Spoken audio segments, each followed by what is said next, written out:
Welcome to the Pinning Combination Podcast. I'm KJ Pilcher alongside Dick Briggs, ready to discuss some college and high school wrestling here as we approach the end of January.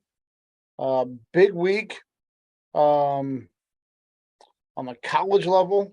You've got a 1-versus-2 matchup. Number 1 Penn State hosts number 2 Iowa in a battle of unbeatens. Iowa coming off 2 wins this last weekend over Nebraska and Wisconsin. Nebraska at home.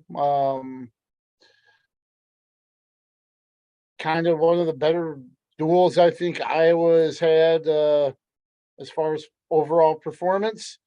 And then the turnaround at Wisconsin and needing to win on criteria up in Madison. What was your takeaway from Iowa's last weekend heading into this week with Penn State? They better have their full lineup in based on what happened last weekend. At Nebraska, they look sharp. I mean, I think they look like they want to look. They're aggressive, getting after it. They had the full lineup in, and then Wisconsin. Wisconsin's no slouch team, and they had 3, I think, out of the lineup. Iowa did, and so. It showed. They really got out of that. I guess, back in the day it was a tie, right? Now it's a criteria win. So with the win. So the headlines, I guess, coming out of this weekend for Iowa kind of revolve around their lightest and heaviest competitors. Spencer Lee continued his tear. He extended his winning streak to 48 straight. Dates back all the way to 2019, I believe. It's actually the 9th longest in Iowa history. When you think about, I think Zaleski, Ironside. Probably McElravy in there. Barry Davis.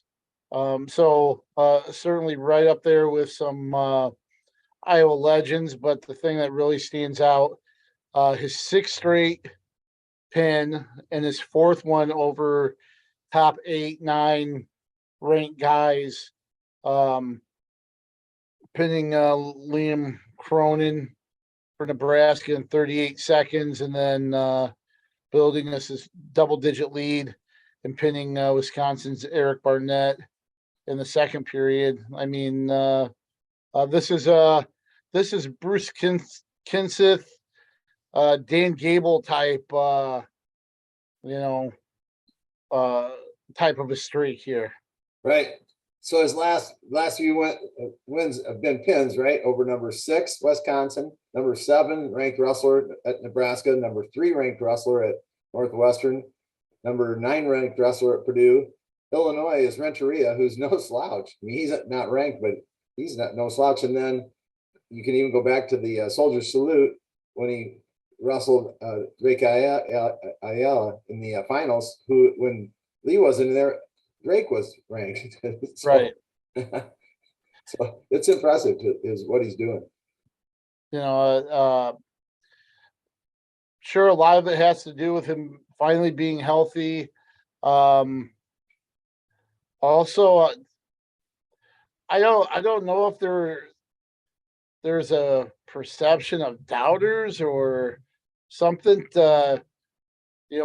Maybe something really kind of lit a fire under him a little bit. But I mean, he's just kind of gone in for the kill when he's had the opportunity. It wasn't take down and tilt away kind of thing to attack. He has really looked for opportunities to put things away immediately whenever he can, and you saw that against Cronin for sure. You saw it against D'Agostino. It's just been kind of like Spencer 2.0 a little bit, as far as his dominance has been. Right. And, sometimes I think, I talked about it last time. Does he have a chip on his shoulder, or does he just have that goal? Like you're indicating that I want the pin this year. I want a first period pin. That's it. That's my goal. And, that might be his goal, or just a pin period, but as quickly as possible. Part of me is like, I don't mind seeing him go deep into a match, just, so that we know he can go deep into a match when that's, because that's going to happen at the Nationals for sure. You would think, but, so, we just want to know that he's got that stamina to be able to go deep into a match. But right now it's kind of fun to watch for sure, isn't it? The other end of the lineup for Iowa, Tony Cassiope, he's undefeated as well, but I think something that's kind of been overlooked is just how he has been an ace at the end of duels. I think wrestling is the most unpredictable sport there is. You can look at Brooks Simpson, Eric Volker type situation. Even Cassiope experienced it himself with Princeton, looking in control, all of a sudden getting reversed and getting pinned. Flukes happen. Wrestling is a sport where, because of a pin, sometimes the best wrestler doesn't always win, right? But Iowa's had 3 or 4 duels that have come down to the heavyweight match. Cassiope has been, just an ultimate closer, I guess you could say.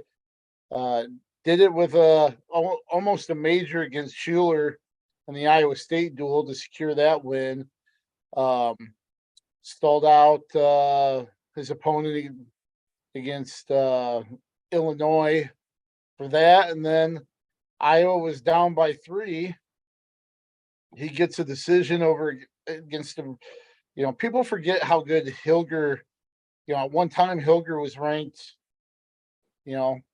top 3 heavyweights a few years ago. So he's an accomplished heavyweight. That's a good opponent. And Cassiope comes away, I think, with a 4-0 win or something like that to tie it up. And Iowa had the advantage on total match points in matches that didn't end in fall, and won on criteria. But do we take for granted what he's been able to do in those situations, even if he was expected to win? I don't think you take for granted. I like you said, it's an expectation. I think it's an expectation of him.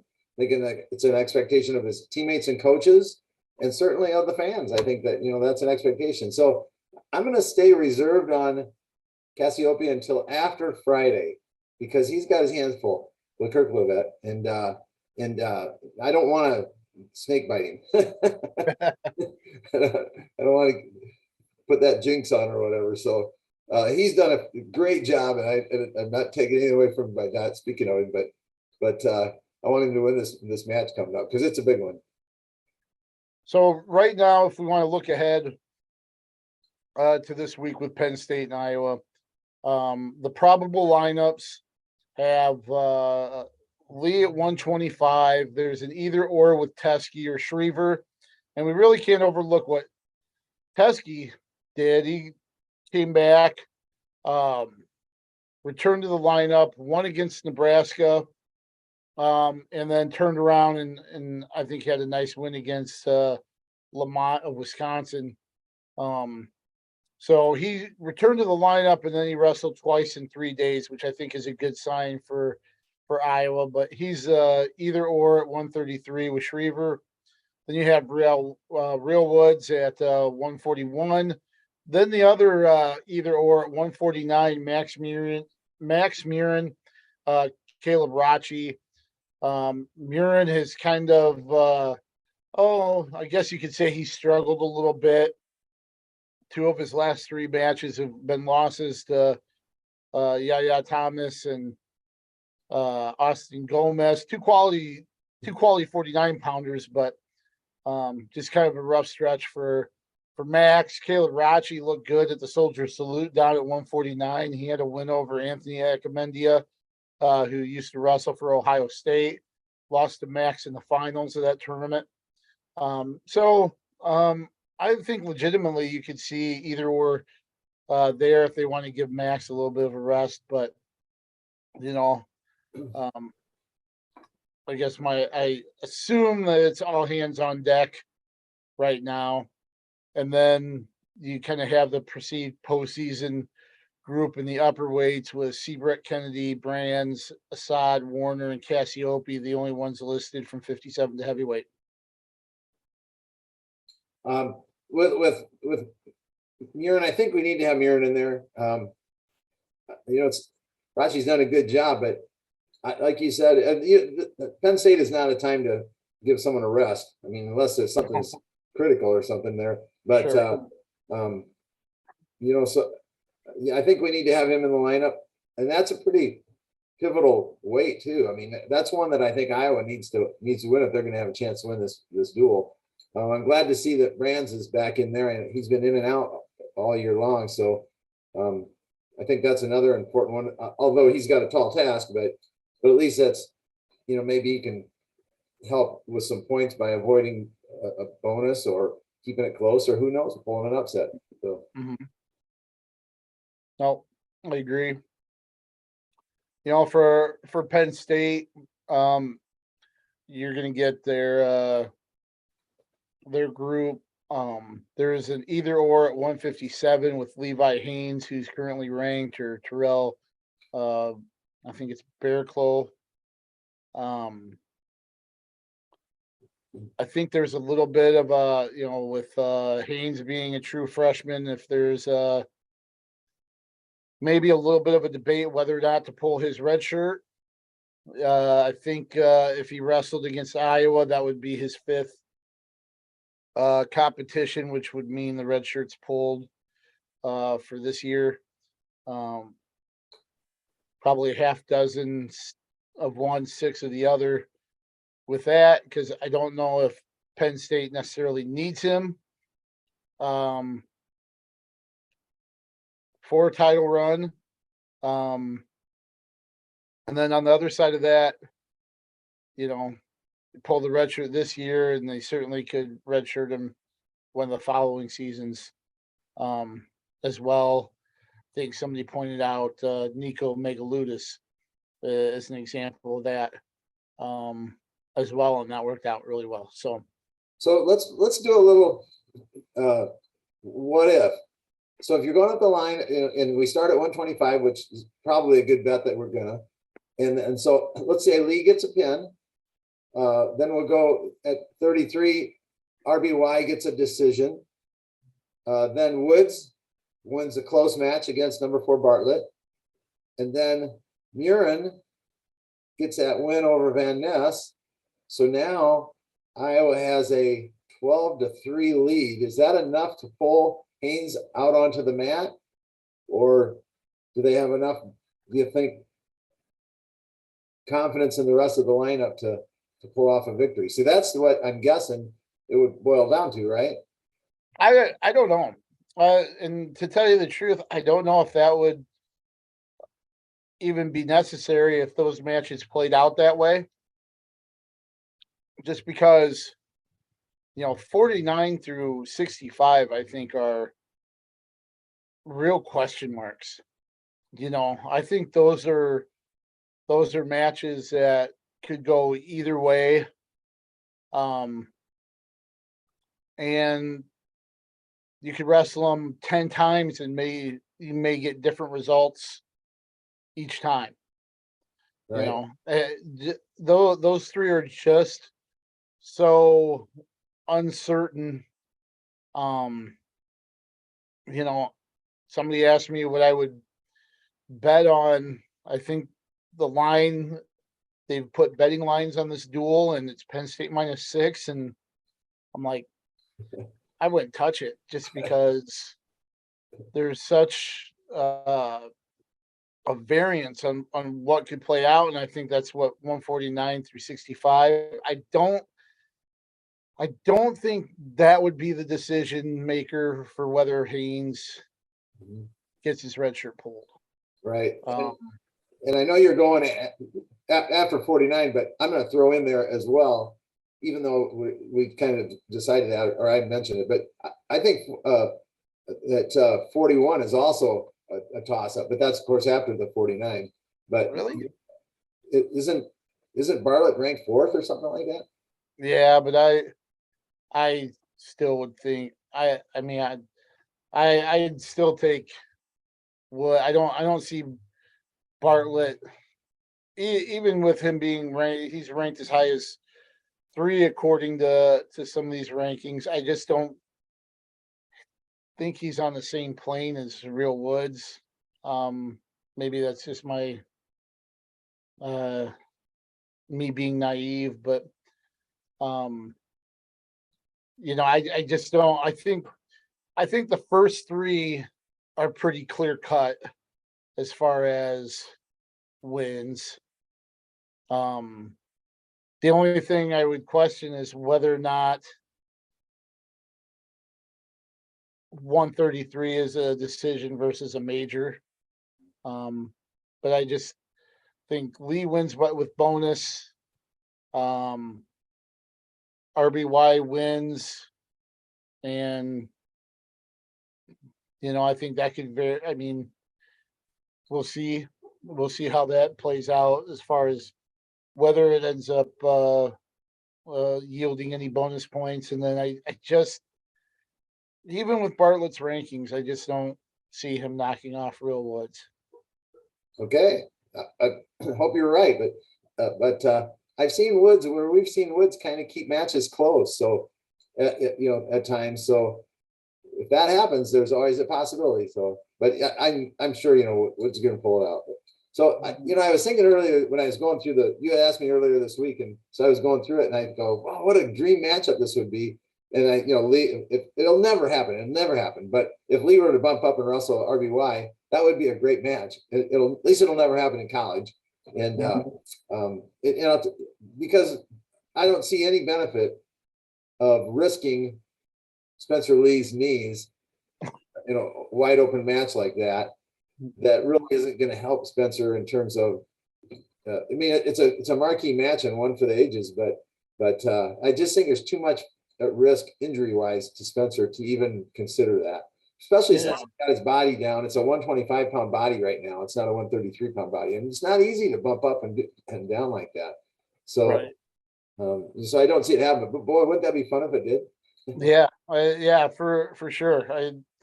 Would be kind of neat. We saw Sebastian Rivera do that. I can't remember who it was against.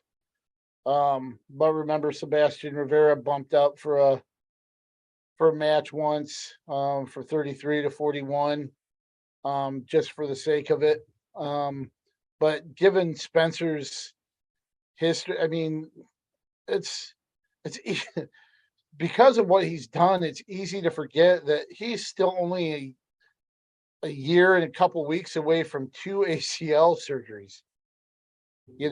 That's at one time it was 18 months to kind of get back and going with 1 ACL surgery. Now with 2, that's a pretty big task, and we've seen things happen when people moved up. Yeah, I just don't think it's smart, even though, like you said, would be kind of neat. Would also be kind of neat to see RBY against Real Woods too, if they wanted to do that Right. as well. But yeah, I just don't think the risk versus the reward is big enough right now for Lee to do that, because you're not only talking about um this season in the next couple months, but you're also talking about the international aspirations that he's had and that injuries have delayed.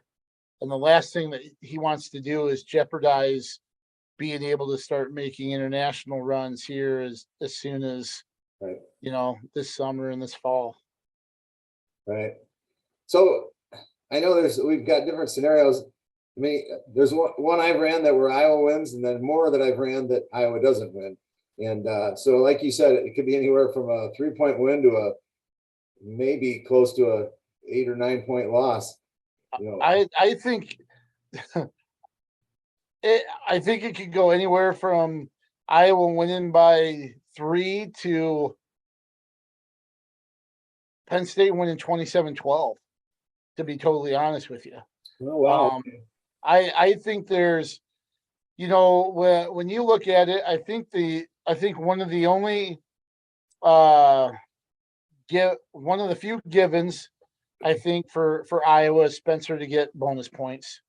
The next thing I would kind of put in that not necessarily gimme category, but kind of a confidence ranking would be Real Woods. I keep calling him Real. Real Woods with a victory at 141. And then after that, there are winnable matches for sure. There are also matches that they could give up. I guess kind of going in line, the next one, if Max Murin is on, he could get a decision, possibly Kennedy, Cassiope and Kirk Vallette that's just a coin flip. So it's hard to tell which way that goes. At 165, Alex Facundo is ranked as high as 5 by most of the polls. That's not a given, even though I really do like Patrick Kennedy's chances there. You don't know what you're going to get at 57. Even if it is Haynes, if it isn't, Seabrett could win regardless if it's Haynes or not. And we've also seen Murin where, it keeps things close and could give up a late takedown, especially being at, Bryce Jordan. I really think something to keep an eye on. 97, you think's got to favor Dean heavily. 174 and 84, that's not going to be a matter of whether or not they win. It's going to be whether or not they prevent bonus points. Seeing what Aaron Brooks did to Fine Silver last week, Starochi is getting over. I know a lot of people were talking about how RBY is a Hodge contender, but if you look, Starochi's numbers are as good, if not better, than RBY's right now.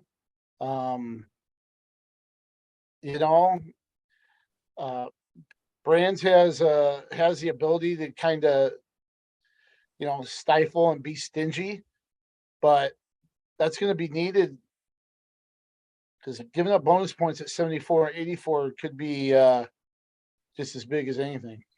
Right, and Starochi and Brooks were both at the up in Cedar Falls this summer at the Iron Sharpens Iron camp and got to speak with them briefly. And they really are nice kids and nice. I can call them kids, right? And but they're so I mean, nice or not, we got to get into that somehow and because they're really great athletes and that's going to be tough. Like you said, if we can hold it to a decision there, that might be a victory for Iowa. But and with Warner and Dean, I don't know if I don't see that being a major because neither one of them really opens up a whole lot. And then I just don't see Warner coming out on top. Yeah. The way he's been wrestling and stuff, and right now, given their history too, I just don't see Iowa being able to win that one. And I'm feeling good about Seabrook. I think he's going to pull it off. whether it's Haynes or not. So, bring it on, because I feel good about it. He's feeling it. He's got some confidence this season. So he's got my support. So this is where I'm like really wishy-washy, because I hate predictions to begin with, but when you look at things, and wrestling's so hard to predict, I don't think people understand just how hard wrestling is to predict when you're coming in at it with an open mind.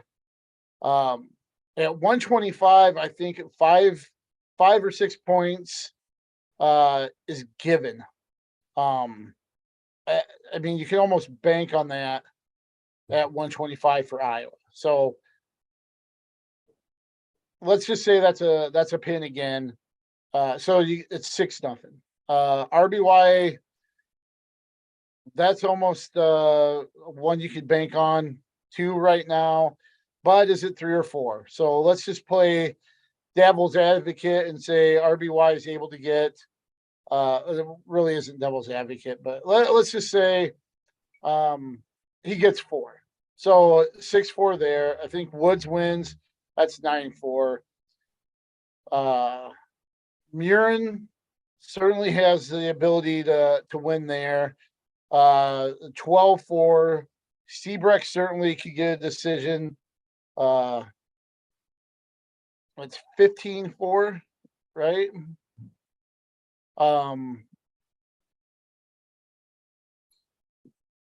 Kennedy certainly could win. That's 18-4. Then you've probably got 3 from Starochi, 18-7. I think you're at least going to get 4 out of Brooks. So that's 18-11. Dean with a win. That's 18-14. Going down to heavyweight. So, let's just say Cassiope wins. So one aspect, you've got 21-14 possibly for Iowa. Now, if you're going back, you got 6-4, 9-4. Ness wins, or Van Ness wins. You're looking at 9-7. Say Haynes goes and he wins. You've got Penn State up 10-9. Facundo wins. That's 13-9. Starochi 16-9. Brooks wins. That's 20-9. Dean wins 23-9. And Kirk Vallette winning, 26-9. And that's not out of the question. The variance between all that, and there's everything in between, and that's probably what's going to happen. But these two teams, I mean, favors Penn State, but this is just so hard to kind of pinpoint exactly what'll happen. And it's on Friday night, right? Yes. At 8:00. Yep. 8:30 maybe. 8:30 Central. All right.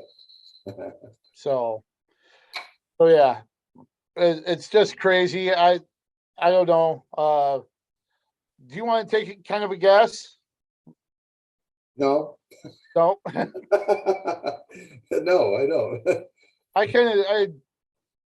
I don't either. I kind of gave you my thoughts via text, what I thought the final score would be, and we'll just kind of leave it there, just because so many things could, things fluctuate. And the other thing, I asked Tom Brands in the media availability yesterday what the lineup would look like. If it's going to look more like Nebraska, where you had pretty much their pieces in place, or if it would look more like Wisconsin, where you had, Colby Franklin wrestling at 197 and Rhodes at 174, or somewhere in between. And he just it's day to day.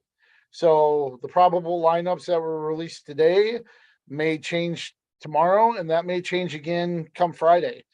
So you'll just have to find out Friday night, I guess, just who all takes the mat, and that could make a big difference, too, as we saw.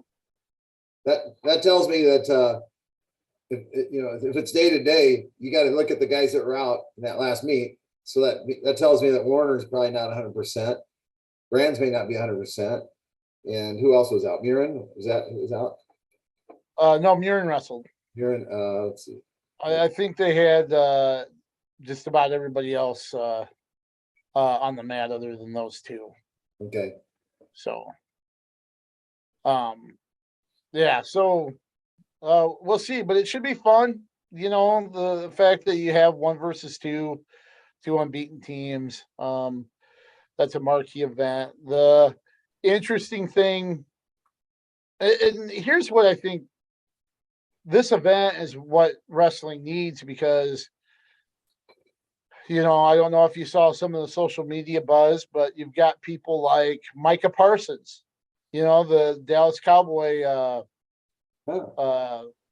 defensive star. Of course, he used to wrestle, I believe, in PA. There's a picture of Micah Parsons and Spencer Lee together, at a youth tournament, which is pretty cool. And, he was like, hey, who can get me to Penn State for the Iowa Penn State duel?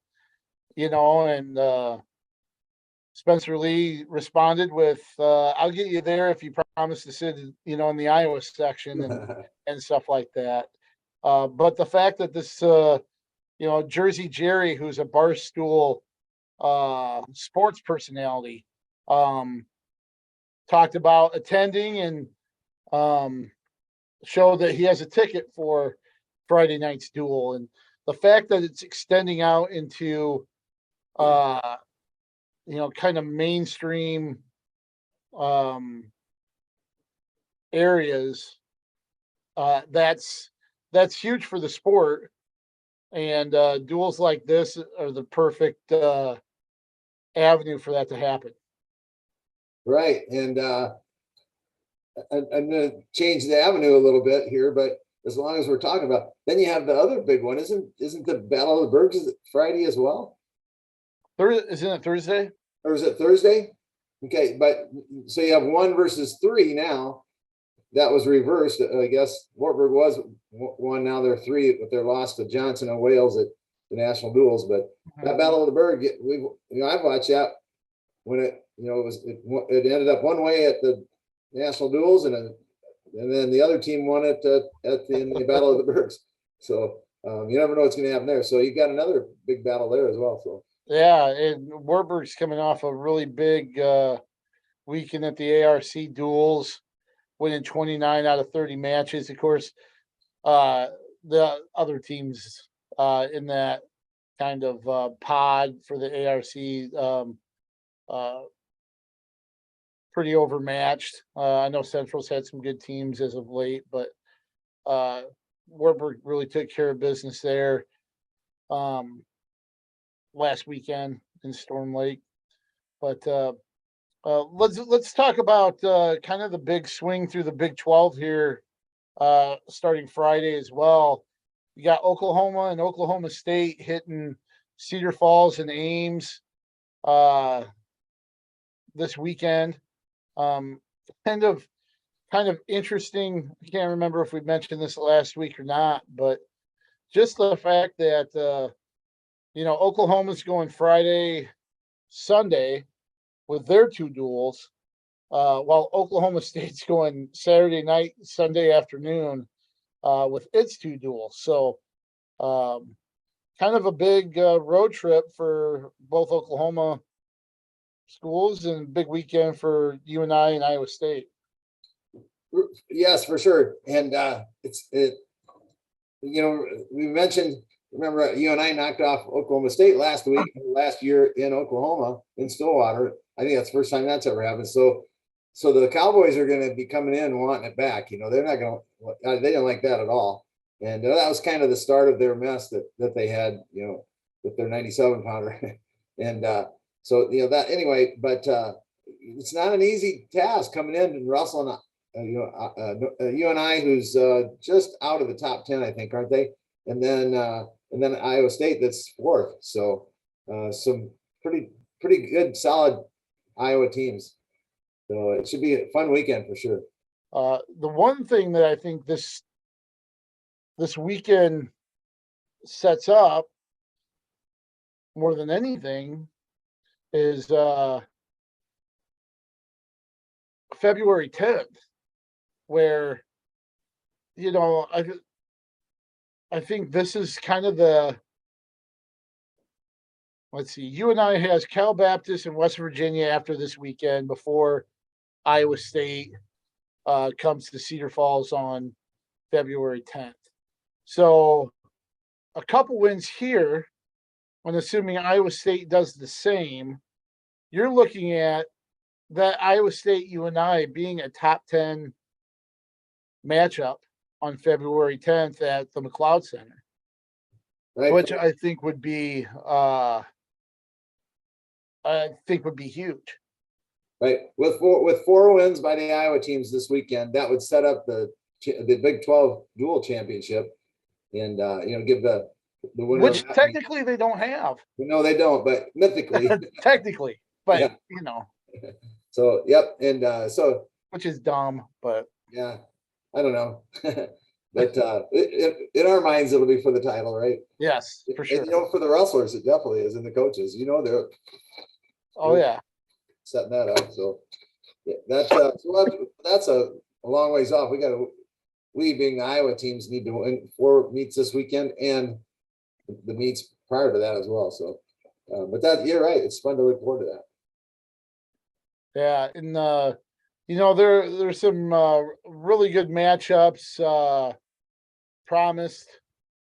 You just never know who's gonna wrestle and win, but kind of interested to see 141 in the UNI Oklahoma State Oklahoma. You've got Schwartz of Oklahoma that's ranked. You've got Cale Happel and Casey Swiderski for Iowa State. They're all ranked at 141. You look at 149. You've got Panero Johnson, Colin Real Buto. They'll both wrestle.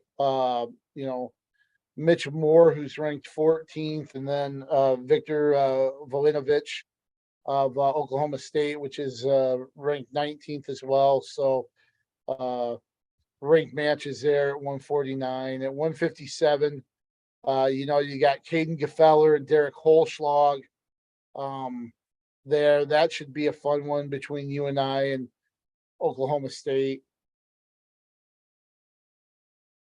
Just kind of perusing a couple other matchups. You've got Yant and Nine Hughes from Oklahoma as well.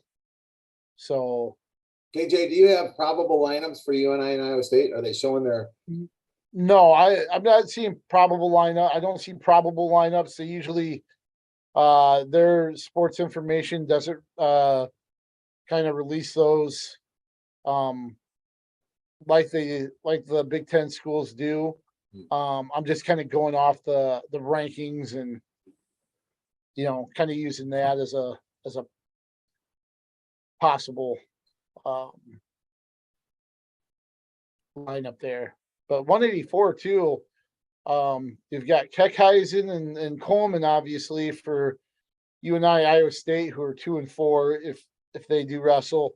Then you've got number 11 Travis Whitlake from Oklahoma State, and then a name a lot of the UNI people recognize, Keegan Moore from Oklahoma, number 19 at 184. So that's another weight that kind of stands out. He's still around, Keegan Moore? Yeah. He was at UNI a few years ago. Yep. Then he came to UNI from Oklahoma, wasn't it? Oklahoma State. Yeah, Oklahoma State, and then and then now at Oklahoma. So he was wrestling when we went up in 2015. He was wrestling in high school up to the Clash. So, and so, holy cow! And he was. I don't think he was not a senior in high school, but he was wrestling. So but still, he seemed to be around for quite a while. Yeah. So that'll be that big weekend for UNI and Iowa State. One that both could come away with 2 wins, but you got to take care of business. So I'll ask you about Oklahoma and Oklahoma State coming through their sweep of Iowa, their tour of Iowa. When the weekend's over, what's the over/under on wins that the Oklahoma teams are going to leave with? Oh man, I think Oklahoma gets swept. Okay, so I think Iowa State and UNI beat Oklahoma. I haven't looked at the matchups, but I'm nervous with the Oklahoma State UNI meet. That's got me nervous. So I'm going to say this hurts to say it. It's the Panther blood in me, but I think that Oklahoma and Oklahoma State walk out of here with 1 win. Really? I hope 0, but I just think they're going to be a little sore after last year with UNI. I can see that. I just don't think they're as strong as they have been in the past. I think this is a gimpy Oklahoma State team. I just I like the way UNI's competed this year. I'm going to say Oklahoma State walk away with broom handles. Yes. All right.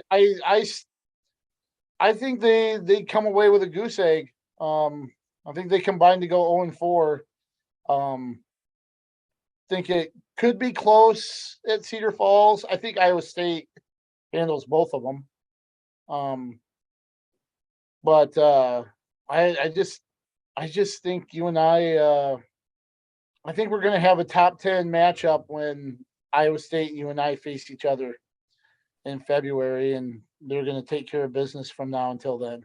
I hope you're right.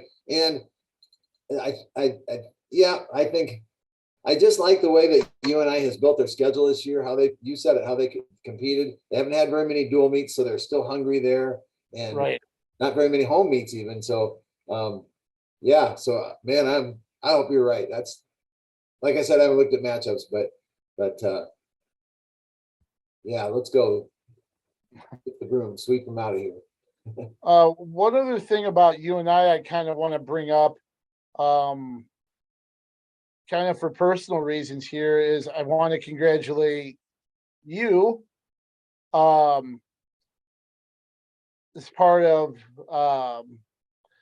one of the UNI teams that are being inducted into the Glen Brand Wrestling Hall of Fame. The 2023 induction class has been released, and the 1974-75 UNI wrestling team is a part of that group. The state's first NCAA Division II national championship team under Chuck Patton, Hall of Fame coach. You were part of that.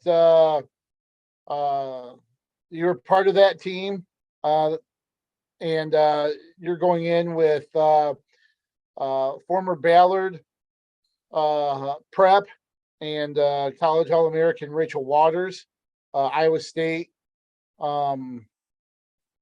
NCAA champion John Reeder, Nate Galick of Iowa State, co-coach and former West Liberty state champ and All-American at the University of Iowa, John Ostendorp, former Cedar Rapids Prairie champion, University of Iowa wrestler, longtime high school and college coach, and Lenny Zaleski, and the Belle Plaine connection with one of the special honors, kind of the how would you put it? Contributions, maybe, or it's called the Bowlesby Family Legacy Award.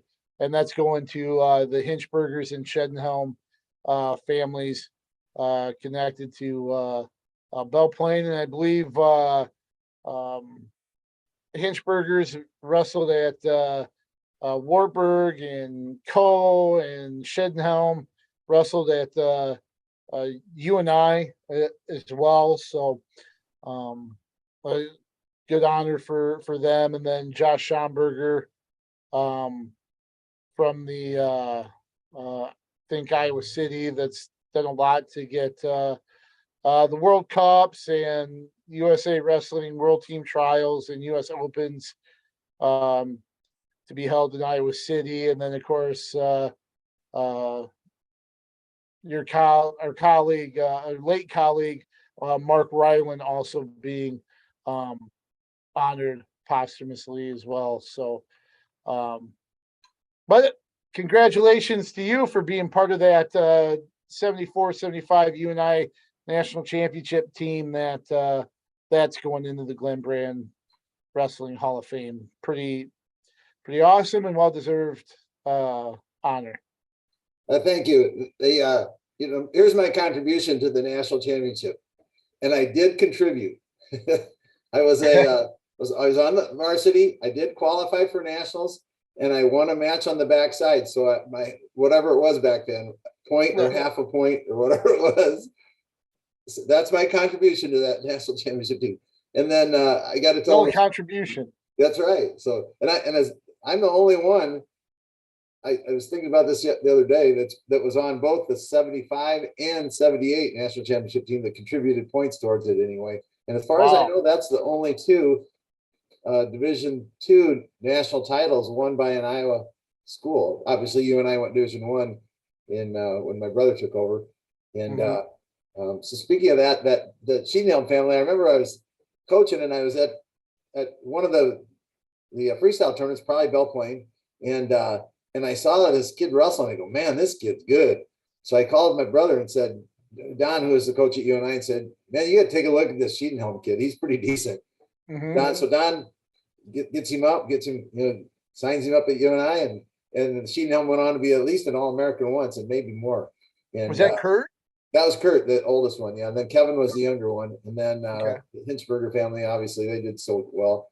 2 or 3-time champ at Wartburg, and then also at Coe. So what a family legacy that yes, sheesh. So yeah, pretty nice though. Thank you. If I remember correctly, with Dustin Hinchburger, he had to beat a national champion just to get into the lineup at Wartburg. I think he had to beat one of the Kellys, kind of win the spot over one of the Kellys who had won a national championship, and then went on to win 3 of his own. So that was pretty phenomenal on his part. That tells you how loaded Wartburg was. But I applaud Coach Miller for allowing a wrestle off in the Wartburg wrestling room, because that doesn't happen. That's right. That's right. Let's see, just kind of looking here really quick. That 74-75 team, it had 5 finalists, including Dave Cunningham at 118, Jim Miller at 134, Ken Snyder at 42, Dick Erickson at 177, and Randy Omvig at heavyweight. So Cunningham was a runner-up. Miller and Snyder and Omvig were champs, and Erickson was he second as well? He did not win. Erickson was second. Yep. Second, yeah. Yeah. And they have a long list of people on that team. A lot of names people would recognize, obviously. See one that stands out, Al Garrison. I think the Des Moines Roosevelt Duels are named after him. Just a lot of Thomas Hinchburger, part of that as well.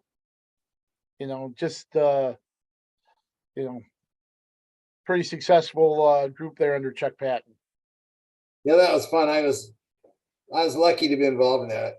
I was a undersized 158 pounder that maybe won the spot by forfeit because people got hurt, couldn't make weight, things like that, and I couldn't beat out Ken Snyder at 142, and Glassing Game would ride me out and beat me 2-1 or something. He was so good on top of just clamping on. Back then, the stalling rules were a little different, and he was also an All-American. And then so I went up to 58 and weighed in with all my clothes on, and and had fun there. Well, it's a good learning. That's the most I ever learned was that year. Obviously, I was a sponge because I was a freshman, but also because I didn't have to worry about weight control. So it was a very fun year. Cool.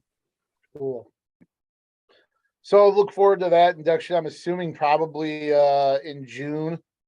I think that's when it has been in the past, except for the COVID years and stuff. So June 23rd. June 23rd. Okay. All right. One other thing I'll mention here really quickly, Upper Iowa had a good weekend too. Peacocks come away with 2 dual victories and one pretty handily, actually, where they beat Augustana University 30-11 on Saturday, and then they blanked Southwest Minnesota State 41-0 on Sunday, both at home. Augustana was ranked 14th. And in that duel, Caden Anderlich of 133, won by technical fall. Cam Lopez at 184 added a major decision for Upper Iowa. Then on Sunday, against the Mustangs, Chase Lensman at 165 had a pin. Ethan Doty at 149 had a technical fall. Upper Iowa, they're a top 10 team. Of course, don't forget the NCAA championships are right here in Cedar Rapids in March. And I believe the last time they were held here in Cedar Rapids, Upper Iowa came away with a trophy, a top 4 finish, if I remember correctly. So maybe some more of the sames in store for them. But they improved to 8-2 overall. And they're 4-0 in the Northern Sun Conference. So good weekend there for Heath Grimm and the Peacocks. Yeah, exactly. And their 2 losses are to Nebraska Kearney, who's ranked 2nd, and then Lander University, who's ranked 5th. So they've had their quality losses. Coach Grimm's got the Peacocks strutting for sure. I think they beat Kearney. I think they lost to St. Cloud State. Oh, was it St. Cloud State? Okay. Even more national duels, and they beat Kearney on the backside after losing to let me just double check and make sure. Yeah, you could be right on that. I was thinking it was one of those 2. The point still stands that their quality losses that they've had. I might have wrote down the number 2 ranked and then wrote the wrong school down, thinking it was Kearney. Yeah, the 28-7 loss to St. Cloud State, and then they bounced back 2 duels later to beat Kearney 21-14, and then Lander, that was a close duel, 22-18. Oh yeah. And I think he had some reserves wrestling in that as well. So, well, and the thing about for Upper Iowa, they have to be motivated. I know they are to have their national tournament right there in their own backyard here in Cedar Rapids. So they're going to want to do a great job in front of their fans and their families. That they'll be able to see them. So that's really cool. I know Cedar Rapids is hosting that and the girls' national championships. Yep. 2 national championships. Yep. Back-to-back weekends. So it'll be a fun start to March here in Cedar Rapids. Upper Iowa heads to North Dakota this weekend. They'll face Minot State on Friday, and then hit the University of Marion in Bismarck on Saturday before gearing up for a rematch with St. Cloud State on February 2nd at home. That's a Thursday night as well. So I imagine St. Cloud State, are they ranked number 1 now after their national dual championship? I believe so. Yeah. So okay. So they've even bounced up. Cool. And we very well could see that could be a battle of unbeaten teams in the Northern Sun Right. when that comes around. So Maybe big things ahead here for the Peacocks. maybe they can win at their last go here in the Northern Sun Conference. So, Kind of mentioned the American River Conference duels. Wartburg dominated its half over at Storm Lake. I believe Loris may have gone unbeaten in Dubuque. Did you happen to? yep.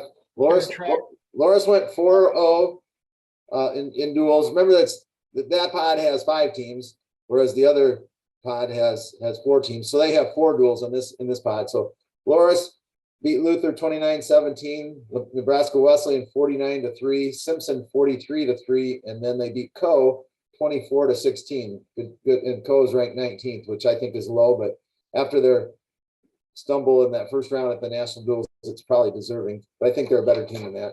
Well, then Co then beat Luther 31-13, Nebraska Wesleyan 40-12, and Simpson 47-3. And then Luther, who was actually ranked higher than Co. Luther's ranked number 9, and then their wins were against Simpson 33-13 and Nebraska Wesleyan 46-6. So anyway, Loris did a nice job, looked strong there. Co's building it back up, I think. One other note in Division 3, Cornell wrestled, who is 8-2. Coach Ham's got them going over there, but they beat Iowa Wesleyan, who's an NAIA school, but they beat them 43-3. Put it to them pretty good. And then freshman Gabe Smith, that 57-pounder out of Washington, I was mentioning, that Coach Ham's pretty high on. Right. He has 23 wins and 10 by fall, so he's having a good season. Also winning by fall in that meet was Jacob Scherzer of Jefferson and Trayton Steffen, the 97-pounder. So they had a good showing. Cornell did. Want to give a quick shout out to Iowa Wesleyan coach Jake Cadle. He's in a unique position where he's leading 2 college programs at the same time because he's coaching both the men and the women at Iowa Wesleyan. Something that we've seen here at the high school level, at the college level, it's a totally different thing. And he's doing a double duty, and of course, you mentioned the duels with the duel with Cornell. Saturday, he was here recruiting at Prairie, watching girls compete and recruiting some of the area wrestlers for the women's program down there. So kind of a unique situation where one coach is doing duties for both the men and the women's programs, but he's giving it his all. Wow. As if recruiting wasn't hard enough. Now you have to do it for 2 sports and 2 genders.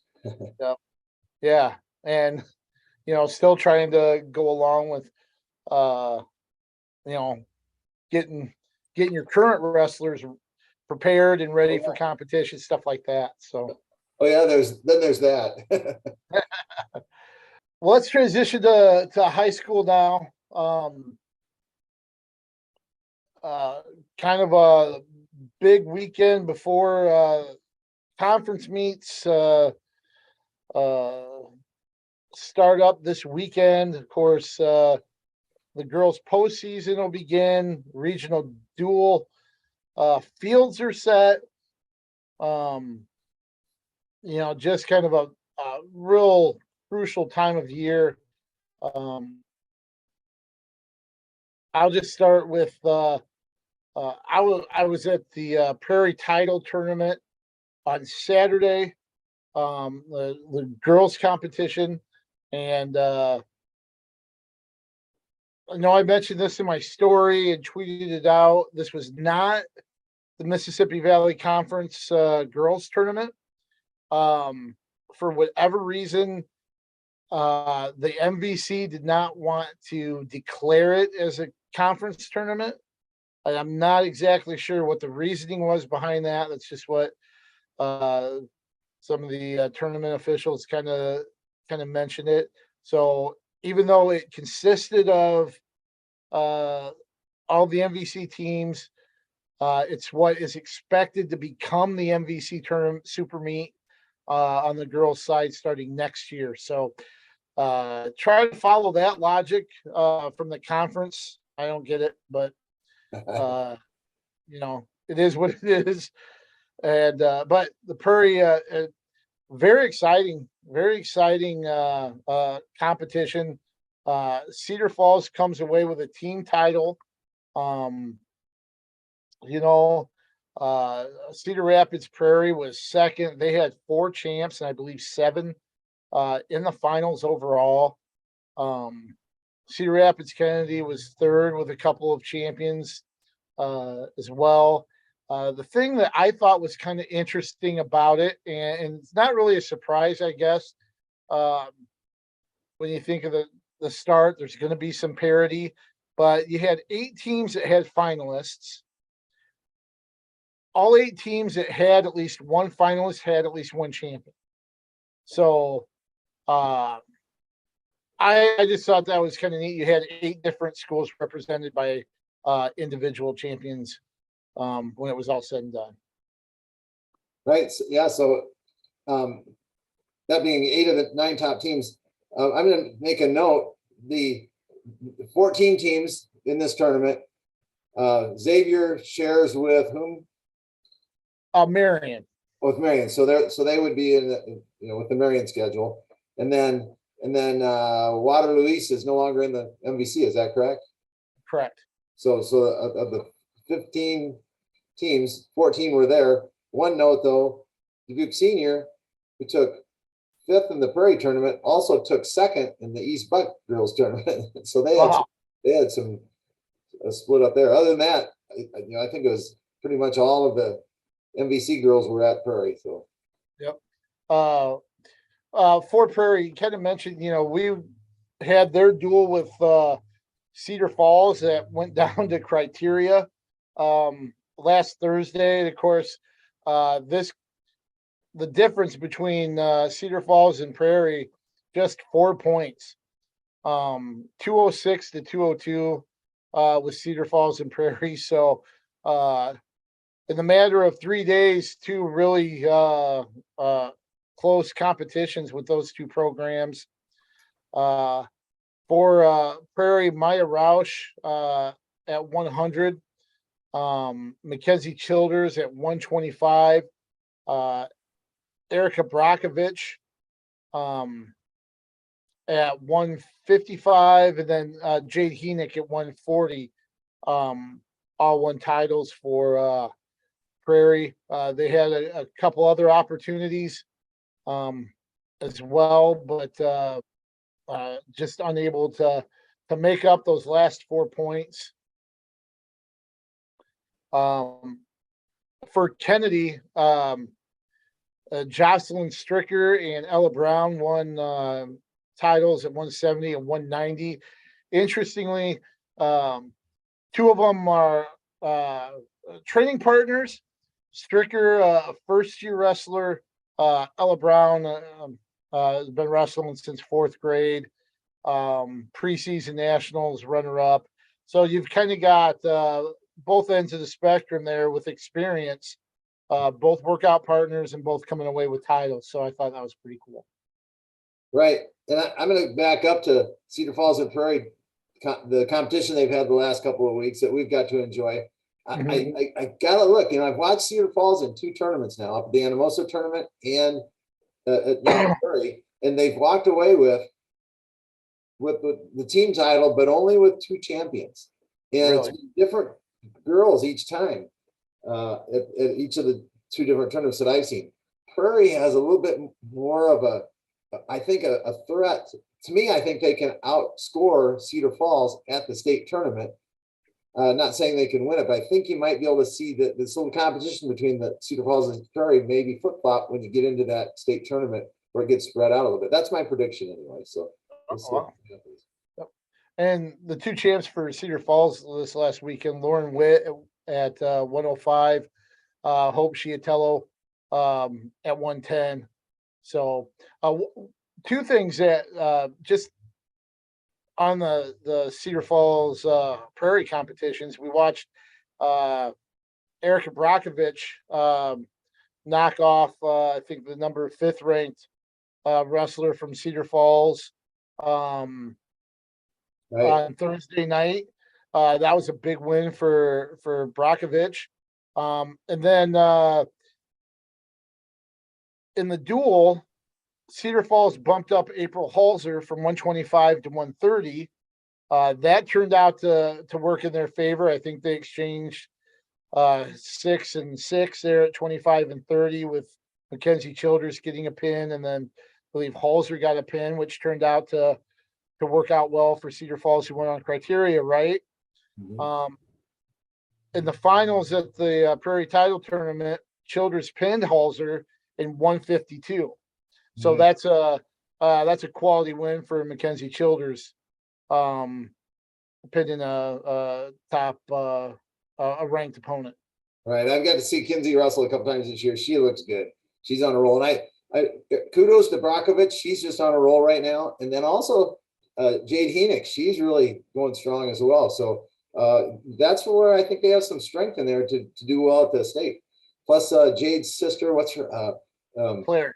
Claire Heenek also does a real nice job as well. So Yep, she was a runner up, and I know she was right in that that match, that 145 final, until Jolie Strohmeyer, a senior, got a fall in 316. So Heenek with a runner up, Claire Heenek with a runner up finish there as well.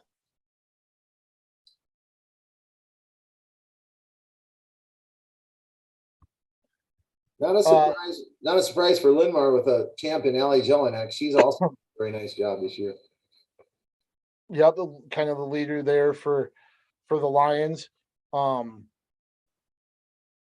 expect big things out of them here, kind of going forward.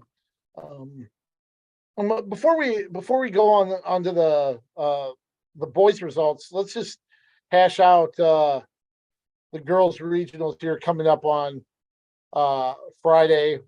As we've mentioned a few times in recent weeks, the regional qualifiers are this Friday. There are 8 regions at 4 sites. The Tyson Event Center and Sioux City will host Region 1 and 2. Region 3 and 4 will be at the Iowa Event Center in Des Moines. Here at the Alliant Energy Powerhouse, we'll have Regions 5 and 6 in Cedar Rapids. And then Luther College in Decorah will host Region 7 and 8. Two huge fields actually in Cedar Rapids, 25 teams apiece. I'll kind of blow through them here quickly. Region 5, you've got Belle Plaine, Benton, Bettendorf, Comanche, Cedar Rapids, Jefferson, Kennedy, the Davenport schools, Assumption, Durant, Fort Madison, Highland, Independence, Iowa City High, Linmar, Macokota, Mid Prairie, Midland, Mount Pleasant, Mount Vernon, North Scott, Tipton, Waco, Wapello, Washington, and West Liberty. In Region 6, you've got Cedar Rapids, Washington, Central City, DeWitt, Clear Creek, Amana, Clinton, Columbus, and Winfield, Mount Union, East Buck, which is one of the top teams, along with Waverly Shell Rock, who are in this field as well. English Valleys, Iowa City Liberty, Iowa City West, Iowa Valley, Keokuk, Loyola Muscatine, Marion, Muscatine, Burlington, Notre Dame, Pekin, Pleasant Valley, Cedar Rapids Prairie, Regina, Solon, Vinton, Shellisburg, West Branch, and Wilton. So, boy, those are 2 stacked regions when you look at East Buck and Waverly Shell Rock being in the same side as one. You've got Bettendorf, Mount Vernon, Independence, who just won the WAMAC. They actually considered it a WAMAC conference tournament, unlike the MVC. Just throwing that out there, MVC folks. but Independence came away with a conference title on Monday night. And like we said, you've got Mount Vernon, who's got some really good individuals, and Lidmar, as we talked about there, Kennedy, that's got some good individuals as well. So In that Region 6, you mentioned Waverly, Shell Rock, and East Buck, but also Prairie, right? yeah, Prairie's a part of that group that we've seen. Them go toe to toe with Cedar Falls. Clear Creek Amanda's done some good things as well. Iowa City West with Janelle Avila has got some good individuals. Marion's got a couple good individuals, especially Natalie Headland, a really good freshman there. Vinton Schellsburg has a good group, but so does Solon. Solon's got one of the more balanced teams. I think it's McKenna Rogers for Solon. That was a Walmart champion. Vinton Schellsburg had a couple champions this last Monday, and two really good standouts in Bree Swinson and Chloe Sanders as well. So yeah, these fields on Friday especially in Cedar Rapids, are going to be loaded. Right. You throw 25 teams into each regional, so now you have 50 teams that are going to be on site. Yeah, you're going to get some great individuals. And boy, there must be some huge traveling. With only 4 sites, it's not going to be real local. So I think you said teams from Southeast Iowa all the way up to Waverly in one conference or on one regional. So right in that 6th region, that's wow. Yeah, I think we're looking at Wilton, Columbus Junction, and Winfield Mount Union. I'm guessing is probably Clinton is there as well. And Waverly Shell Rock, Wise Muscatine, Keokuk. There's your yeah. We're going from Keokuk all the way to Waverly Shell Rock. That's a pretty good span of geography there. But I'm sure after this first year, things will get ironed out and be a little different. But not everybody's going to have a full team. Obviously, I know they'll go to 32 wrestler brackets, but they won't be a full 32. I'm sure. Full 25 even, you know what I mean? Right. Yep. But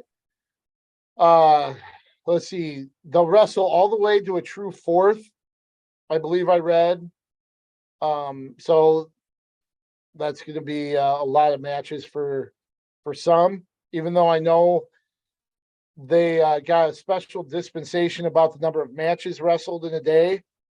Just because the mat time with so many pins that we've seen at tournaments, the amount of mat time isn't near as long as what you might think. So that's why it's kind of opened the door for them to wrestle more than what the limit's 5 or 6 matches in a day. 5. So that was they're able to expand that number just because the mat time isn't as much with all the pins. So the wrestling to a true 4th, and they will take the top 4 wrestlers from each regional to qualify for the state tournament the following week at the Extreme Arena in Coralville. Right. Should be a good weekend. Then on the boys side, you have all your conference tournaments coming up. So yeah. The MVC meet in at Waterloo West. I know the WAMAC is being hosted by Independence, so those are 2 big ones there. And speaking of some of the boys competition, just kind of want to mention some of the results from this last weekend. Mount Vernon with a nice showing at Iowa City. The Clyde Bean Duels. They came away with a team title. They beat Iowa City High 51-18 in the finals. They went 4-0 in pool competition, and just kind of mention that because it did include a win over Dubuque Hempstead, who was finished the season ranked number 11 in the Iowa Wrestling Coaches and Officials Association final poll in 3A. So they were able to win 39-31 there. So between wins with against Hempstead and Iowa City High, and another positive, Clark Younggreen, who was hurt during the football season, uncertain if he would be able to return.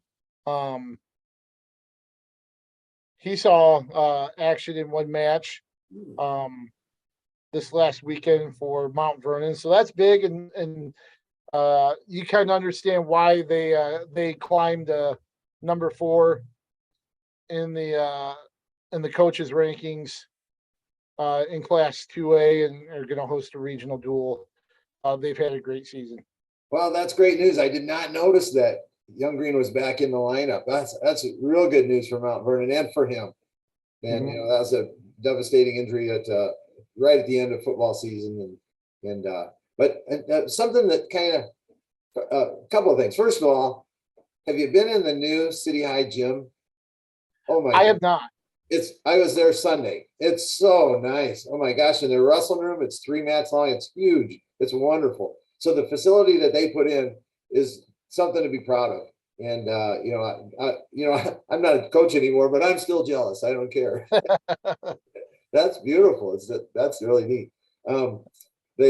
Something else that happened was a real devastating injury or an injury to one of Iowa City's really great wrestlers, and so he was injured his knee, and he was they were unable to move him. So both teams forfeited the last match in the meet, so that because it didn't matter in terms of who was going to win the meet or not. That has already been decided. Mount Vernon was well ahead, but I thought that was kind of classy on both teams' part to do that. But I talked to K.L. Seaton on Sunday, who was at the tournament on crutches. He had an MRI, still hopeful. For me, there's not much season left, so I don't know that he'll get back on the mat, but I felt so bad for him because it's been fun. KJ, we've got to watch him grow the last 4 years, so I hurt for him, but hopefully he'll have a full recovery and be able to compete in college if he wishes. He is.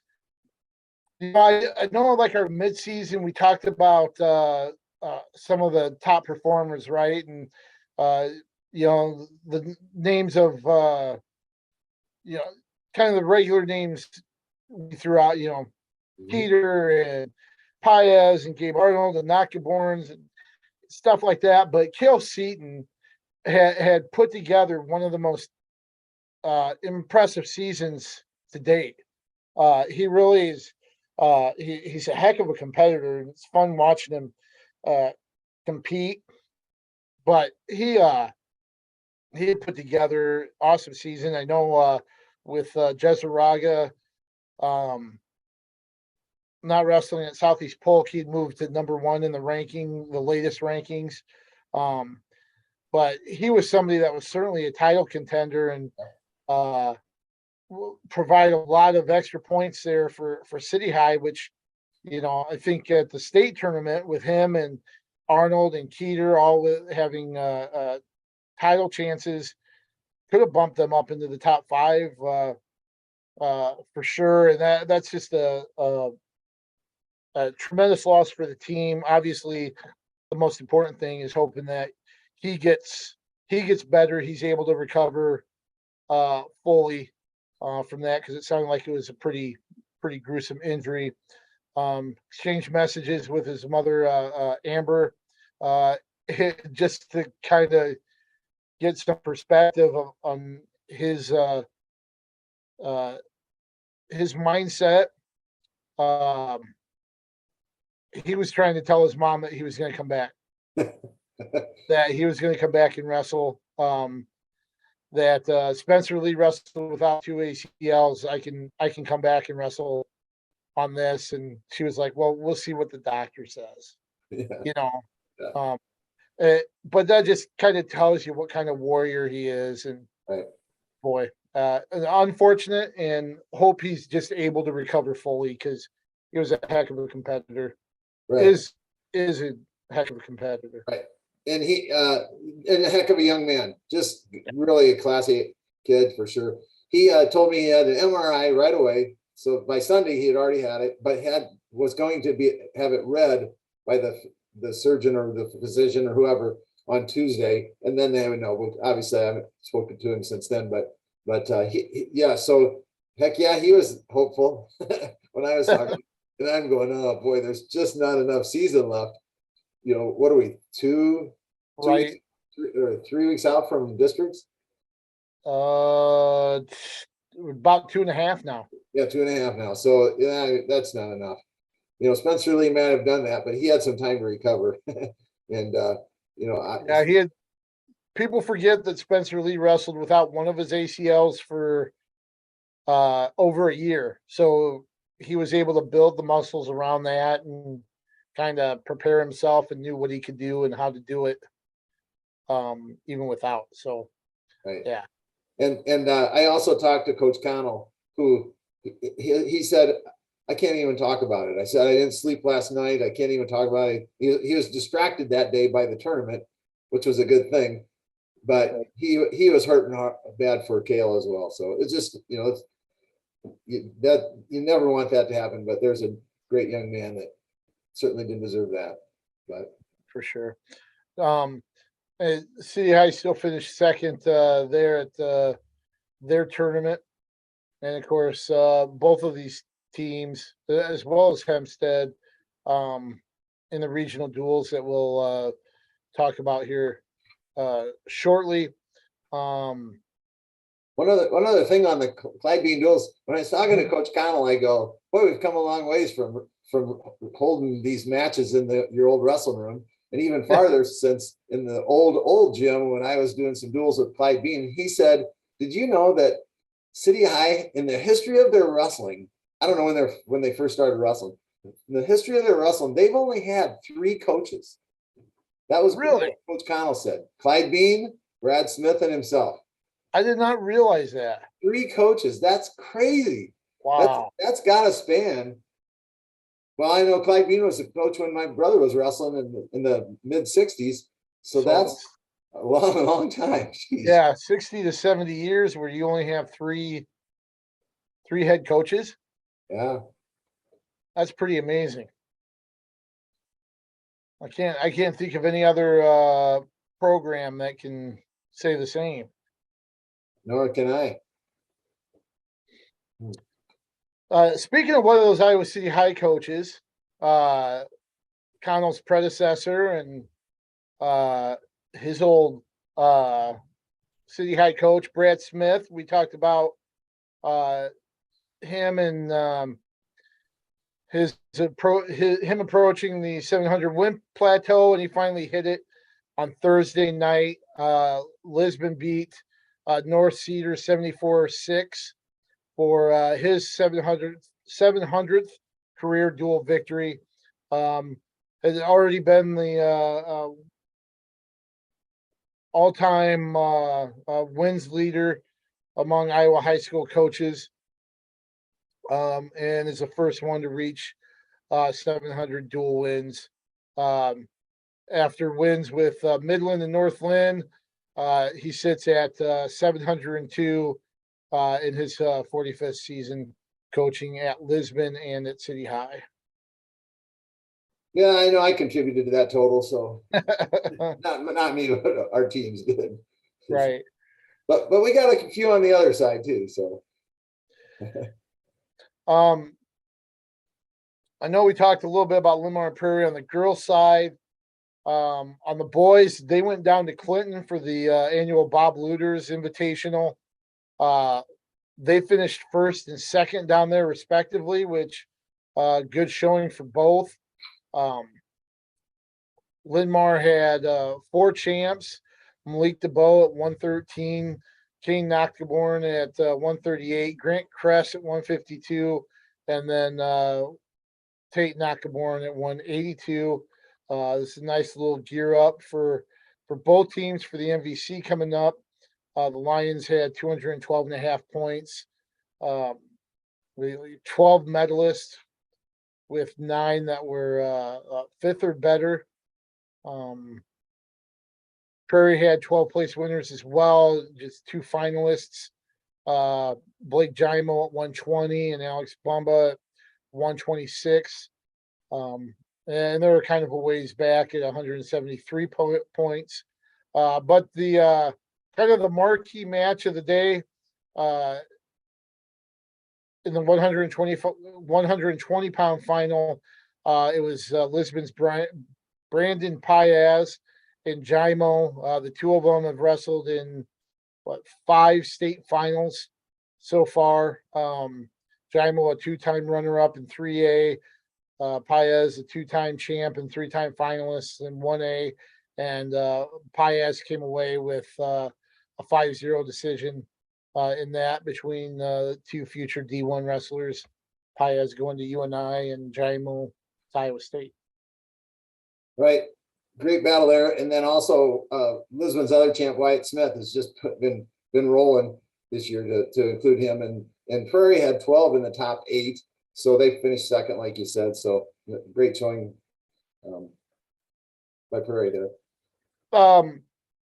One other thing from last week that I think is kind of notable, I guess you would say, maybe a little bit of a state tournament preview.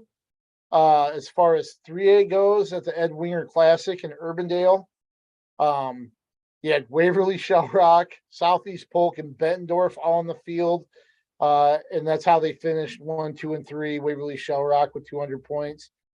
Southeast Polk with 187. And then Bettendorf was third at 168.5. And just to provide some context about those 3 teams, the next 3 teams in the standings were Ankeny Centennial, Waukee Northwest, and Fort Dodge, and they were a ways back. So this kind of gives you a little bit of a 3A feel, just kind of maybe minus West Des Moines Valley and Ankeny and Linmar. Well, actually, West Des Moines Valley they finished 7th. They were there. Oh, wow. Okay. Yeah, Missed that. Right behind Fort Dodge. So didn't Waukee Northwest, didn't they win the Jayhawk by a couple of points? Over Alburnett. And they were 92 points behind Waverly Shell Rock. So Waukee Northwest had 108 and 8. Waverly Shell Rock had 200. So I mean, to me, you throw in Linmar, who wasn't there, and then City High, who will have their individuals, and then others around the state. But yeah, this was the premier tournament right here. And Waverly Shell Rock had 5 finalists, 3 champs. Southeast Polk and Bettendorf both had 4 finalists, 2, and each had 2 champs each. So, and then Waukee Northwest with their really strong the Christian, anyway, real strong wrestler, lightweight wrestler there, that was their champ. And then Fort Dodge. Colfax Christensen, thank you. Geez. Yeah. And anyway, so good. I was real curious what was going to happen there. And I don't know, I couldn't find out. Is the CIML having their tournament this year? This weekend? I didn't see that they were on. I could not find them on track. So let me see if I can throw something up here. While you're looking, I was at the Anamosa Invitational working that. The Denny Christensen, who by the way was there and was harassing me. Good guy. Of course, that's Jason Christensen's dad. Jason was the longtime coach at Southeast Polk. So great wrestling family, and it goes beyond just those 2 for sure. Lots of referees and that were uncles and brothers and so forth. So anyway, Anamosa ended up winning their tournament, and Cedar Rapids, Washington was second. Anamosa had champ Aiden Anatelli and Austin Scranton at 32 and 160. They had 3 seconds and 4 thirds. So it had a real strong showing. So all 13 placed that they had in the tournament placed in the top 5. Washington had another nice showing. They had champs in Sam Brennan at 106, Isaiah Price at 126, Nick Foreman at 38, and Eric Renderneck at 152. Also there was Liberty. They took 3rd, and Liberty had champs in Eduardo Zapita at 182 and Vincenzo Lima at 195. So good. It was a good tournament there. Oh, by the way, of note, this is the team to watch in the future. Iowa City Liberty told me on Sunday they have 180 kids in their youth club. Really? 180. Whew. Sheesh. Wow. Good for them. That's that's really impressive. I know a lot of programs would love to have a half of that at least. Right, or even a quarter. Right. Jeez. Right. So kudos to the Liberty program and all their youth coaches and their high school coaches. For sure. Couple other things. One I forgot to kind of mention when we were talking about the girls' results. Decorah held their girls' tournament on Saturday. The Vikings were second to Waverly Shellrock. So that was just 241 to 235 difference there. Of course, they're going in different directions for Friday's regionals since Decorah will stay home at Luther College. But Decorah had championships from Anastasia Simon at 135, Naomi Simon at 170, and then a runner-up finish from Mary Sessions at 155 and Ashley Bjork at 130. So I know Decorah is also one of those teams that could be pretty tough here in the postseason. A couple other team titles. Albernet won its home dual tournament, going 4-0. Had wins over ranked teams in West Burlington, Notre Dame, and Dayton Hartford. And the Raiders won their home tournament at Williamsburg, 214.5 points, beating runner-up Pella by 11.5. And of course, both of those two teams hosting regional duels. If we could just kind of move on to that next Tuesday, the field set for regional duels. Did you happen to take a look at kind of where everybody was heading for that? I kind of glanced at it and saw it, but the unique one, of course, is Lisbon hosting, but not being the top seed based on the coaches voting. So there you go. Interesting. Yeah, kind of interesting with the format, with the second to the last rankings determining host sites, and then the field being determined by the final rankings. Final rankings, and that's where Lisbon was as high as 4th or 5th the week before, and then dropped to 7th, allowing Wapsie Valley to kind of leapfrog them going into 5th, and with them traveling to Lisbon, they'll get the first round bye and get the winner of Lisbon and Pleasantville. Do you remember that happening ever? I don't remember. I don't. I really don't. You know, in maybe one of the old formats, where you had, you'd have the sectional champ and sectional runner-up facing each other at a regional dual site, so you'd have 4 teams there, and maybe the host site got upset in the first round, so you had, 2 visiting teams that faced off in the regional final. But nothing like this where the visiting team got a first round bye and had the winner of the host site and another team in the regional final. This is new to me. Yeah, I don't remember it either. So is that do you think that adds a little a little motivation to the Lions at all? I mean, you Uh, know, maybe a little, but man, it's to go to state. They ought to be plenty motivated. So that's true. yeah, you'd think. That's true. That whole Joe Namath line, right? If my words motivate them, then we've already beaten them. That kind of thing. That's right. I Remember, forgot about that. remember that with the Jets. Broadway, yeah. Yeah.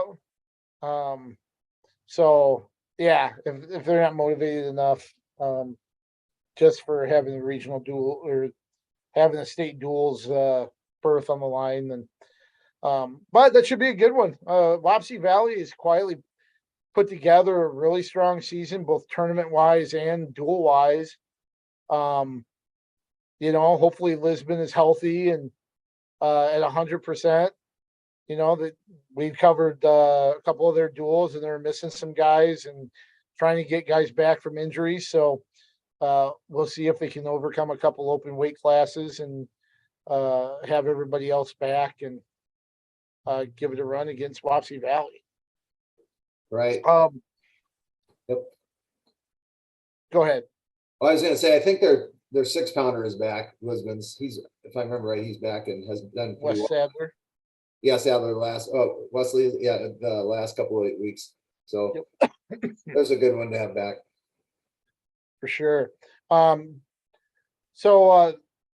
the host sites and the rest of these teams, they'll get the first round bye, but Southeast Polk will host Dallas Center Grimes and Waukee Northwest. Waverly Shell Rock has Cedar Rapids Prairie and Western Dubuque with the Hawks and Bobcats facing off in the semis. Bettendorf hosts Pleasant Valley and North Scott. Ankeny has Iowa City High and Bondurant Farrar. Bondurant Farrar growing quite a bit there. And of course, I believe their principal or superintendent is Rich Powers. That's right. Yeah. Former UNI wrestler. So I'm not sure what that has to do with anything, just throwing that out there. But they're at Ankeny. West Des Moines Valley hosting Norwalk. Ankeny Centennial has Dowling and Carlisle. Carlisle one surprise that they're in 3A, but they put together a good season here, and they might get a chance to face Ankeny Centennial. At Johnston, you've got Johnston Lamar's at Fort Dodge, and then at Linn-Mar, you've got Dubuque Hempstead versus Fort Madison, number 11 and number 22 or 24, with Fort Madison with Linn-Mar, number 7 Linn-Mar, waiting for the winner of those two. Really like Linn-Mar's chances to advance there, even though if they face Dubuque Hempstead, that could be a pretty tight duel. Yeah, we'll know a little bit more about that after this conference this weekend. Right. Matchup. So, but I would agree with you that Linn-Mar is favored, but Hempstead's pretty salty. In Class 2A, no real surprises here. And of course the WAMAC, 3 teams hosting. Boy, they're such a strong conference, especially in Class 2A. But you've got Osage, they'll host Clarion Gofield Dow's and Algona. West Delaware, kind of interesting with West Delaware and Independence. If Independence beats Dyke New Hartford, which on paper they're expected to, this is going to be 2 duels in the matter of 5 days between Independence and West Delaware, the two rivals, 2 WAMAC conference rivals. And if you throw in the conference tournament, they're going to cross paths 3 times in 5 days. Since their duel last week was canceled due to weather, they're wrestling their duel this Thursday. Then you have WAMAC at Independence on Saturday.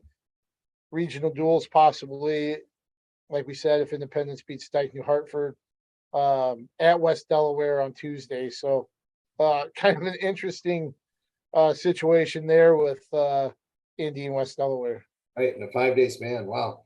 Yeah. It almost makes that first meet, makes you wonder if they ought to even do it. Yeah, right. If it's really worth it, but knowing those guys, any time to step on the mat, worth it. I know a lot of people were unhappy with things being canceled last Thursday and stuff because I think they really like their little rivalry. So I'm guessing that they'll probably still go on with it on Thursday.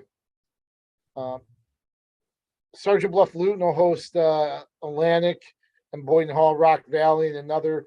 We mentioned Mount Vernon and what they did this last weekend. They host Davenport Assumption and PCM. Creston will host Glenwood Albia. Humboldt has Winterset and Ballard. Webster City, Crestwood goes there.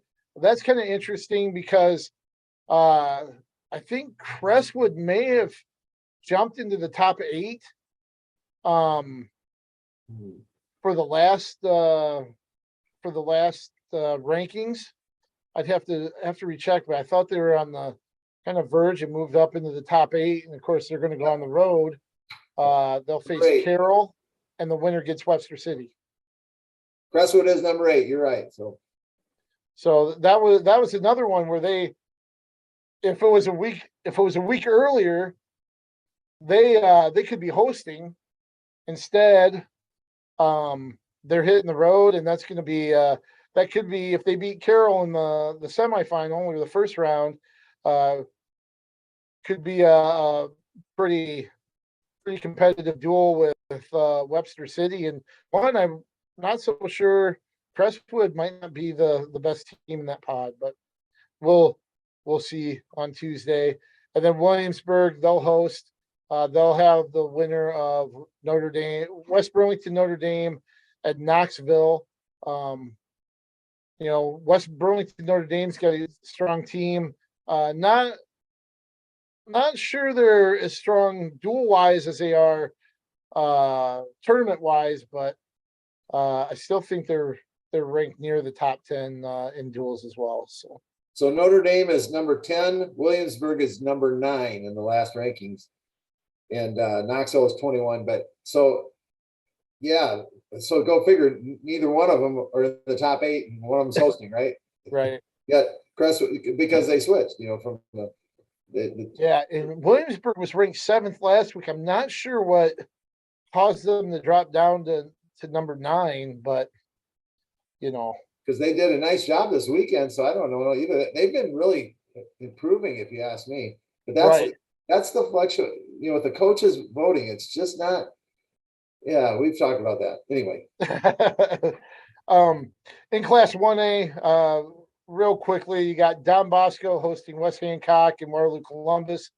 Wilton, they've got I-35 and Belle Plaine, kind of a long trip for Truro, I-35 to make all the way to Wilton, but then you got Alburnett hosting MFL Marmac and Jessup. MFL Marmac, I believe, qualified for the state duels the first time last year, maybe the year before. So they're back in the regional duels. At Nashua Plainfield, you got Lake Mills and Pocahontas area. Emmitsburg has West Sioux and Kingsley Pearson. Logan Magnolia, they've got West Monona and Nottoway Valley. Woodbury Central has Hinton and Missouri Valley, and we talked about Lisbon, where the Lions will wrestle in the opening round against Pleasantville, with Wapsie Valley, who jumped up to 5th in the rankings, getting the bye and taking on the winner of that first round duel, despite having to go on the road for it. Be fun. Interesting stuff.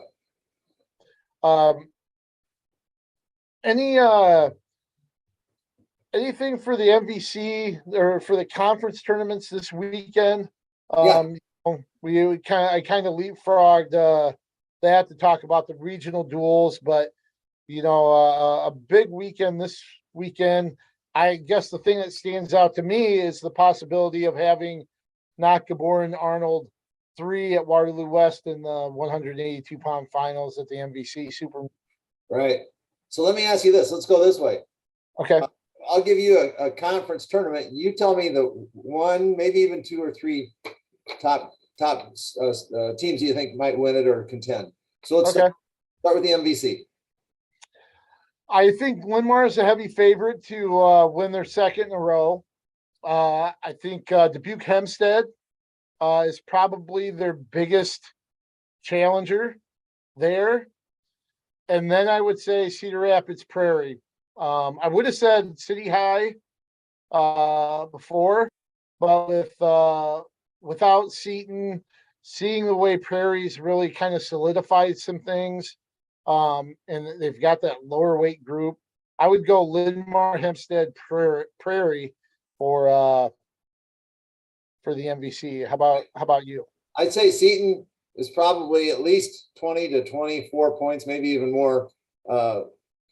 That's a 20 to 24 point loss. I don't know who they might be able to put in there that might recoup some, but maybe no one. I don't know. So I would agree with you. Okay, let's go to the WAMAC. I still think that's West Delaware's to lose. My first inkling is to go with Mount Vernon as being kind of the second there. And then I would have said at the beginning of the year, I would have said Independence. But now with the way Williamsburg has wrestled the last few weekends, where they had a good showing at Benton. They were runners up at Marion to Wilton. I'll go West Delaware, Mount Vernon, Williamsburg there at the WAMAC. And then I, like you, throw Indy into that category on the West Delaware, and then with that Williamsburg Mount Vernon category, and then then you've got a lot of teams that are going to contribute. I mean, Benton Shellsburg is going to as Cooper Sanders and then some other teams Bell Plain. There's going to be some individuals that are going to jump in there and do you know what the WAMAC kind of reminds me of? Do you remember the MVC the one year at I think Waterloo East hosted, where out of the 14 weight classes, 13 schools had a chance? Yep. Do you remember that? I don't think the parity will be quite the same, but I think it'll be close. When you're looking at some of the individuals that teams like like Vinton and Benton with Haying and Sanders, West Delaware and Mount Vernon have at Williamsburg, Indy, they all have favorites. I could see 8 or 9 teams having individual champs. Right. In this tournament. And that's what could affect that second group that we mentioned, the Williamsburg, Indy, Mount Vernon group. A lot of those individuals shoot in, and it could have affected West Delaware for that matter, I guess. Oh, for sure. So, okay, so we're moving on. The Tri-Rivers. Oh, I think that's Albernette's a heavy favorite there. And then I still think Lisbon at number 2. I think that's the second team there. Boy, when it comes to it, because you're looking at possibly 3, 2 or 3 teams. If I went to a third team, and this is maybe a little bit of a stretch, I would say Albernette, Lisbon, Mac Valley. Mac Valley's got 3 upper weight wrestlers that can score a lot of points, even though you're looking at them going against the likes of Wyatt Smith at heavyweight and Indy Ferguson and stuff. But East Buck possibly, you got Cody Fox and a few, but I'm going to go Albernette, Lisbon, a distant first, second, and then Mac Valley being third. Right. I agree. Albert Lisbon in that order. All right. River Valley. This is number one's easy. You got to go with Wilton, obviously. Yeah. That's a big one. Now, good luck. Yeah, then you could probably throw them in throw them in the hopper and kind of pull out pull out teams Right. there. They all have like like two or three individuals. Like West Liberty's got the Cassidy kid and Collins. West Branch has a couple big upper weight guys that have had good years. Monticello has Cale Hansen and a couple others. Comanche has been better. Anamosa, I think, is better. But I think maybe I'd go. Oh, if I'm picking the three tops, obviously Wilton number one. I'd go West Liberty, Anamosa. Okay. Maybe switch those. West Branch being in there as well. I don't know if Monticello has enough for Mid Prairie. Mid Prairie's had a nice season. I also think Regina's had a nice season. So talk about parity. Other than Wilton for second place, boy, it's going to be a fun one to see how that goes. And then I threw this one in. It's not even in our area really, but I threw the map. But I think that's a fairly easy choice. Maybe top three there, and then just briefly. Yeah, I think with the MAC, obviously Bettendorf as your top team there, and then actually I think it's kind of muddied after that. I think the next three could go a few different directions, don't you? With North Scott, PV, and Assumption. I would definitely. Yep, that's you call it right there. That's the three I had, and probably in that order. Yeah, but it wouldn't surprise me if those three, right, reshuffled a little bit, But yeah, I would agree with you on that. Going that way. Well, there you go. That's my conferences for you. I don't know if there's any other ones you want to touch on. The only other one. This really probably isn't even a really just because it's new.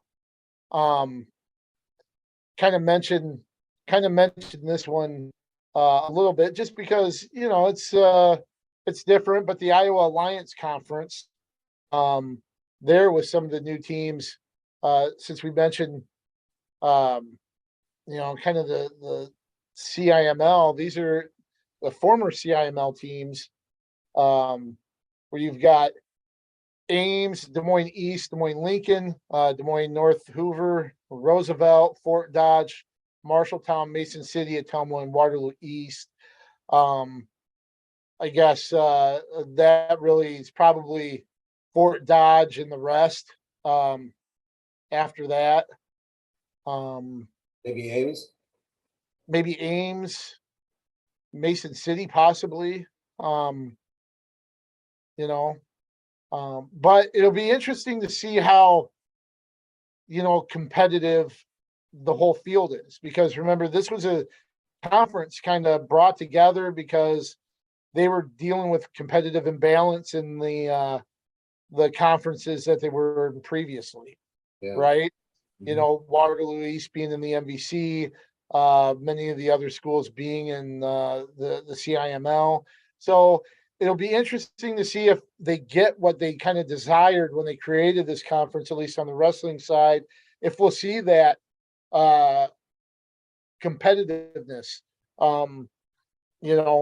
The goal was to have, bring these teams together because they would be similar in level.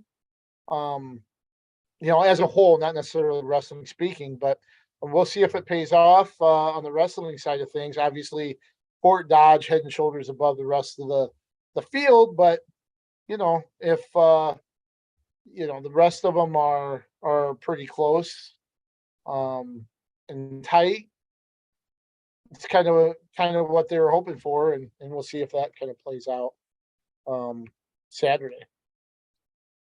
Now, I can't remember who hosts that first one.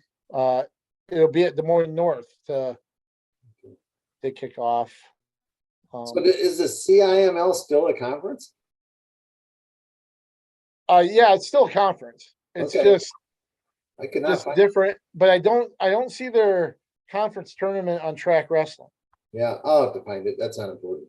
Yeah, so we'll but yeah, so those will be fun to kind of watch how they play out, because then we'll have postseason, and then with the regional duels, state duels, and the girls state qualifier, or the girls state after the state qualifier this week, and then we're gearing up for districts. So You're a busy man.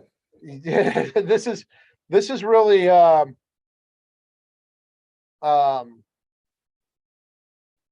really don't know how to explain it, because it's a lot more compact, but